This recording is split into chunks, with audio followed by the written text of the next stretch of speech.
প্রশাসনের চোখে ধুলা দিতে ব্যবহার করা হয় বিলাসবহুল ল্যান্ড ক্রুজার গাড়ি, আবার লাগানো হয় বাংলাদেশ সেনাবাহিনীর স্টিকার।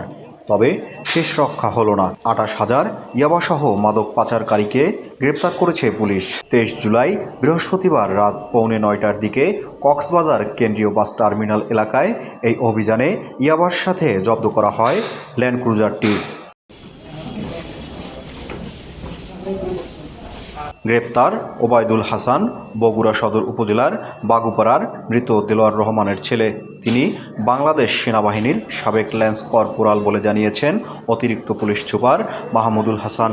আমরা বিকেলের দিকে একটা ইনফরমেশন পাই যে একটা গাড়ি এই শহরের মাঝে এলোমেলোভাবে চলাচল করছে, তার গতিবিধি এলোমেলো, সন্দেহজনক। এক পর্যায়ে এই গাড়িটা দ্রুত বেগে সন্দেহজনক গতিবিধির মাধ্যমে সামনে এগিয়ে যাওয়ার চেষ্টা করলে আমরা গাড়িটিকে বাস টার্মিনালের সামনে থেকে, ওখানে কিছুটা জ্যাম ছিল, এই জ্যামের মধ্যে গাড়িটা স্লো করলে আমরা গাড়িটাকে আটক করি বলতে গাড়িটাকে থামাই।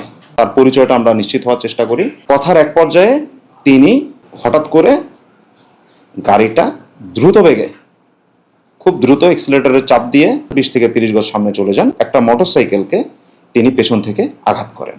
যিনি আরোহী ছিলেন মোটরসাইকেলের চালক, তিনি ঘটনাস্থলে আহত হন এবং তখন আমরা পেছন থেকে তাকে ধাওয়া করলে আমাদের পুলিশ সদস্যদের সাহসিকতা এবং বীরত্বের মাধ্যমে এবং জনগণের স্বতঃস্ফূর্ত অংশগ্রহণের মাধ্যমে তাকে আমরা ধরে ফেলতে সক্ষম হই। সেই ভিত্তিতে আমরা গাড়িটিকে চেক করি।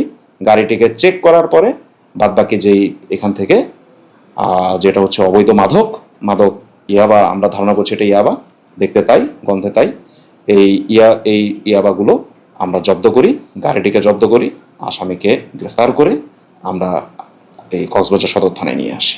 আসলে এই ধরনের কাজগুলো যারা করে বেড়ায় তারা নানা রকম পরিচয় দেয়, নানা রকম ছদ্মবেশ ধারণ করে।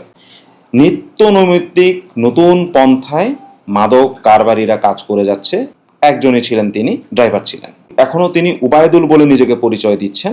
তিনি সেনাবাহিনীর একটি পদের কথা বলছেন, কিন্তু আমাদের দেশপ্রেমিক সেনাবাহিনী এর সদস্য কিনা এটা আমরা যাচাই খতিয়ে দেখছি।